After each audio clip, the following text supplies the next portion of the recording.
exactly 4 weeks away from the 2024 NHL Draft. The draft will be held on June 28th and the 29th at the Sphere in Las Vegas, and the San Jose Sharks hold the #1 overall pick. In today's video, I'm going to go through the top 16 picks. I will talk about some other teams and prospects along the way as well. For a full disclaimer, I do not follow every team in the NHL. I do not know their prospect system perfectly. However, I did look through the prospect pool of every team picking in the top 16. That way I could make a little bit better of a judgment on who they should be picking. But at the end of the day, no one knows how this is going to go.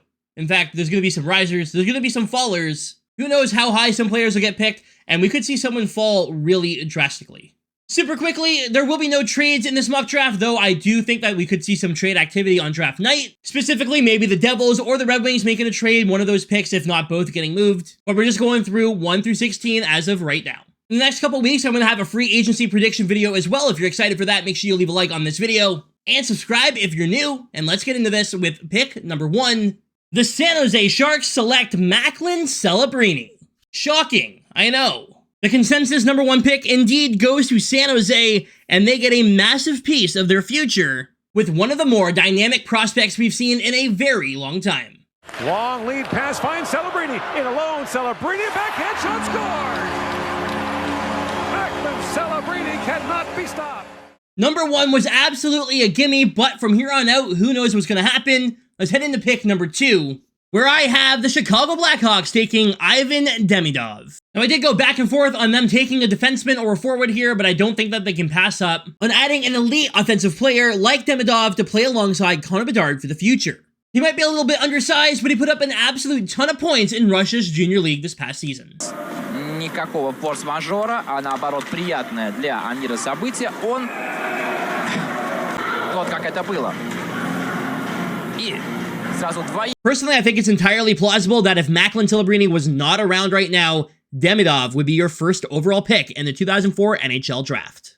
For pick number 3, we're heading to Anaheim, and I have them taking defenseman Artem Levshunov. The 6'2" right-handed defenseman is primarily an offensive defenseman who can fill the hole left after the Jamie Drysdale trade. He's also no slouch defensively, so I think he'd be a great pick for Anaheim at number 3. I am pretty confident that we'll see Levshunov go as the #1 defenseman in the draft. He has all the skills and the size to be a #1 defenseman in the league.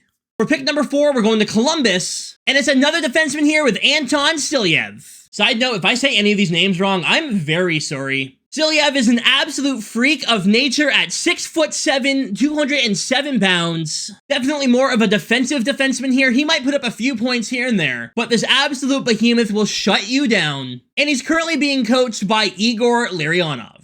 Now, I will say Columbus does have a lot already going on defense, but I do think the potential of having somebody like Silyev on the team is just too hard for Columbus to pass up. To pick number 5, and Montreal Canadiens fans rejoice, as I do have center Caden Lindstrom being drafted at 5th overall.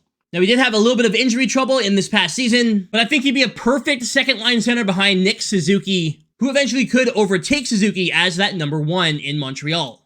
The Raiders to co-op place with a hard check on Crocker. Here's a chance. Lindstrom score! We're going to continue on with pick number 6 now, and we're going back to the defense. And with the first pick in Utah's franchise history, I have them taking Zeev Buium. I guess technically it's not their first franchise pick. You know what I'm trying to say. The smooth skating defenseman out of the University of Denver would be a huge asset not only in the offensive zone, but also in the defensive end. He can quarterback a power play. A perfect all-around addition for the team of Utah. Side note, will it be Yeti, Mammoth, or something else? Let me know down below what you think. Heading on to pick number 7, it's another defenseman off the board, with the Ottawa Senators selecting Zane Parekh. Ottawa really doesn't have many right-handed defensemen in the system, and adding one with the offensive ability of Zane Parekh is absolutely huge for the franchise. Putting up 33 goals in 66 games this past season in Saginaw, he might not be the biggest defenseman, but he might be the most offensively gifted in the entire draft. With Zane Parekh. Misa drops it for him. Parekh walking in, lets a shot go, and scores. Zane Parekh. After Parekh fills a massive hole at number 7, to pick number 8 we go, where I had the Seattle Kraken taking defenseman Sam Dickinson. This would be the first time Seattle uses a first-round pick to draft a D-man, and they're getting a very good one here out of the London Knights. He's a 6'2" left-handed player with extremely strong defensive play. Maybe not the most refined offensive game, but he can definitely put up some points for you. I got to see him play quite a bit here in the OHL this past season. I'm from Windsor, and I go to all the Spitfire games, and London's in town quite a bit. He's got a pretty heavy shot as well, and I think he's going to be a good addition for Seattle. On to pick number 9, and we're finally going back to another forward, and I have Calgary selecting TJ Ginla. I just couldn't see that player being drafted by anyone else. If he's available at 9, he's going to Calgary. Besides the obvious family roots here in Calgary, Teach had 47 goals and 84 points in 64 games this past season, and he has some of the best stick handling skills in the entire draft. And while he might not be the most dynamic player out there, I just absolutely don't see Calgary passing on Anna Ginla. Schaefer some speed over the blue line. Schaefer, Ginla, wrist shot, score! TJ Ginla! Now moving on to pick number 10 and the New Jersey Devils, I have Henrique's favorite team drafting Beckett Shenica out of the Oshawa Generals. The 6'2" winger put up 68 points in 63 games this past season and added an additional 22 points in 16 playoff games. With the Devils set down the middle with Jack Hughes and Nico Hischier, I think they need some help on the wing in the future, and Seneca fills that role. Someone who's willing to get into the corners, do the dirty work, dog you for the puck, and get it to Jack Hughes or Nico out in front, he'd be a great additional piece for the team. Next up, we have pick number 11, and I have the Buffalo Sabres drafting Carter Yakemchuk. Now, taking another defenseman here when they already have the likes of Bowen Byram and Rasmus Dahlin and Owen Power, and they have Samuelson, and the list goes on. Every name that I just listed is a left-handed defenseman. Playing alongside the likes of a Rasmus Dahlin or an Owen Power could be a great defensive pair in the future. He does have some defensive deficiencies, but I think the risk is worth it. Coming in for pick number 12 is the Philadelphia Flyers. I have them selecting center Consta Helenius. After trading away Cutter Gauthier this past season, they do have a hole at the center position. He has an extremely high hockey IQ and put up 36 points in 51 games in the Liga this past season. He has elite vision and playmaking skills, and Matvei Michkov is going to need a dynamic center playing alongside him. It might be a little bit before we see him in the NHL, but I wouldn't be surprised to see him setting up Michkov in the future. On to pick number 13 and the Minnesota Wild, and I have them drafting Cole Yzerman, who was once seen as a top 3 pick, has tumbled down the list, but that doesn't mean he can't snipe an absolute ton of goals even at the NHL level.